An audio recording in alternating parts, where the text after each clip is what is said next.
안녕하세요. 시스템사고 팟캐스트입니다.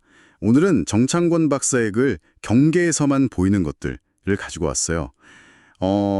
경계라는 말이 핵심인데요. 네, 맞아요. 그 글이 참 흥미롭죠? 성석재 작가 이야기에서 시작해서 칸트 철학, 또 시스템 이야기까지 넘나들잖아요. 네, 그래서 오늘 저희는 이 경계라는 개념이 도대체 어떤 의미를 가지고 있는지, 또 이게 우리 삶이나 세상을 보는데 어떤 도움을 줄 수 있을지 좀 깊이 파헤쳐 보려고 합니다. 좋습니다. 자, 그럼 바로 시작해 볼까요? 네, 글이 성석재 작가의 단편 천애윤낙 이야기로 시작되더라고요. 거기 나오는 천애윤낙인이라는 말이 좀 인상 깊었어요. 아, 네. 천의 윤낙인. 이게 원래 백거위 시에 나오는 구절이거든요. 아, 시에서요? 네. 하늘 끝에 떨어져서 의지할 곳 없는 사람, 뭐 이런 뜻이에요. 그러니까 사회적으로 좀 변두리에 있거나 더 물러설 곳이 없는, 말 그대로 경계에 있는 사람들이죠. 경계에 선 사람들. 네.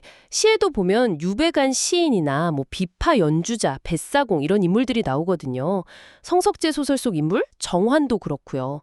정창권 박사는 바로 이 경계 지점이 중요하다고 본 거예요. 아, 그러니까 중심에서 좀 벗어나 있기 때문에 오히려 다른 게 보일 수 있다. 이런 말씀이시군요. 그렇죠. 뭔가 새로운 시각을 가질 수 있다는 거죠. 흥미로운데요. 근데 이 경계 개념을 칸트 철학에서도 가져와서 더 설명을 하더라고요. 칸트가 한계랑 경계를 구분했다면서요. 네, 맞아요. 그 구분이 상당히 중요해요.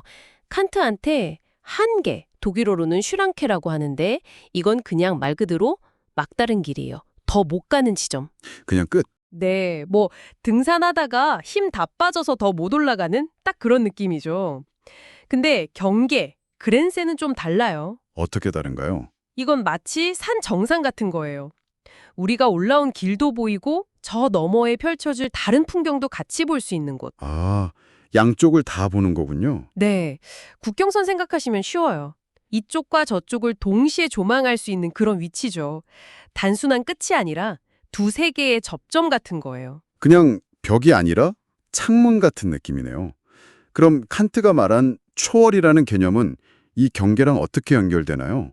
그 부분은 조금 어렵던데요. 칸트는 우리가 경험으로 알 수 없는 것들, 예를 들면 신 같은 존재는 직접 인식할 순 없어도 생각은 할 수 있다고 봤어요. 생각은 할 수 있다. 네, 바로 이 경계에 서서 내가 경험할 수 있는 것의 한계를 딱 인지할 때, 그때 비로소 그 너머의 영역에 대해 생각하고 그걸 향해 나아가려는 시도, 즉 초월을 생각할 수 있게 된다는 거죠. 아, 경계를 알아야 그 너머를 상상할 수 있다. 그렇죠. 경계가 끝이 아니라 오히려 새로운 가능성을 사유하는 출발점이 되는 셈이에요. 뭐랄까, 여건이 있어야 외국 갈 생각을 구체적으로 하듯이 경계를 알아야 그 너머를 생각할 조건이 갖춰진다고 본 거죠. 경험의 한계를 알아야 비로소 그 너머를 생각할 힘이 생긴다. 와, 그렇군요. 그럼 이 경계라는 개념이 시스템을 이해하는 데도 중요하게 쓰인다면서요? 네, 그렇습니다. 시스템 사고에서 경계 설정이라는 게 아주 중요하거든요. 경계 설정이요? 아, 어디까지를 문제에 포함시키느냐? 이게 관건이군요. 맞아요. 그리고 여기서 다시 아까 그 천의 윤락인, 그러니까 경계에 있는 사람들이 중요해져요. 아, 또 연결되네요. 네, 이게 흥미로운 지점인데 오히려 시스템의 중심부에 있는 사람들은 전체 구조나 문제점을 잘 못 볼 때가 많다는 거예요. 왜 그렇죠? 너무 익숙해서 그런가요? 바로 그거예요. 너무 익숙하니까요. 반면에 시스템의 경계에 있는 사람들은 내부와 외부를 동시에 보면서 좀 더 객관적이고 비판적인 시각으로 시스템 전체를 파악할 가능성이 더 크다는 거죠. 아까 칸트 이야기처럼 경계에 서야 양쪽이 보이니까 네, 맞습니다. 정창권 박사는 삶이나 사회 현상을 일종의 끊임없는 흐름과 그것이 쌓여 만들어진 결과, 스탁의 상호작용으로 보는데요.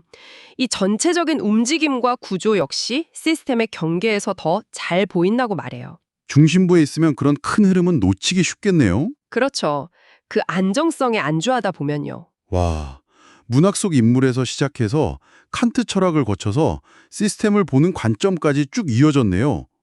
결국 경계라는 게 어떤 끝이나 소외가 아니라 오히려 전체를 보고 새로운 가능성, 즉 초월을 향해 나아갈 수 있는 시작점일 수 있다는 거군요. 정확합니다.